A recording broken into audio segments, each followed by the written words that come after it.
साडी की western wear? Sari. तुझा fashion icon कोण आहे? हो छान. मी ना प्रत्येक ह्याच्यातलं सांगू शकते बरं का.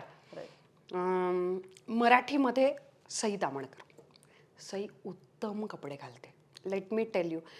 ती तिच्यावरती भरपूर प्रयोग करते. ते प्रयोग करताना तिचा अजिबात ती लाजत नाही.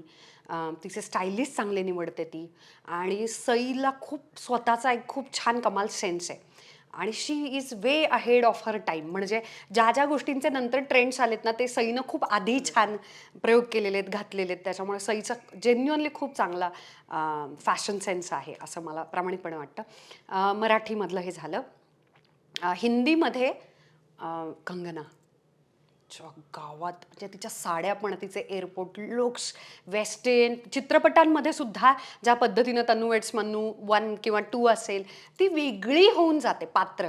इतक्या पद्धतीनं ती ते स्टाईल आत्मसात करते. नुसता अभिनयातून ती बोली फक्त ती स्वीकारत नाही तर त्या पात्राची ती स्टाईलही तिला लगेचच परिधान करता येते, स्वीकारता येते. त्यामुळे हिंदीमध्ये कंगना. आणि परदेशामध्ये खूप आहेत आणि खूप उत्तम उत्तम फॅशन आयकॉन्स आहेत. बिकॉज तिथे प्रयोग आणि तेवढे पैसे बजेट्स आणि हे पण केले जातात. तरी मला असं वाटतं भारतीय जे रंग आहेत ना आपल्याकडे जे फॅशन खूप जेन्युअनली मी म्हणते, उगाचच माझ्या देशावरती प्रेम आहे म्हणून मी बायस्ड आहे असं नाही.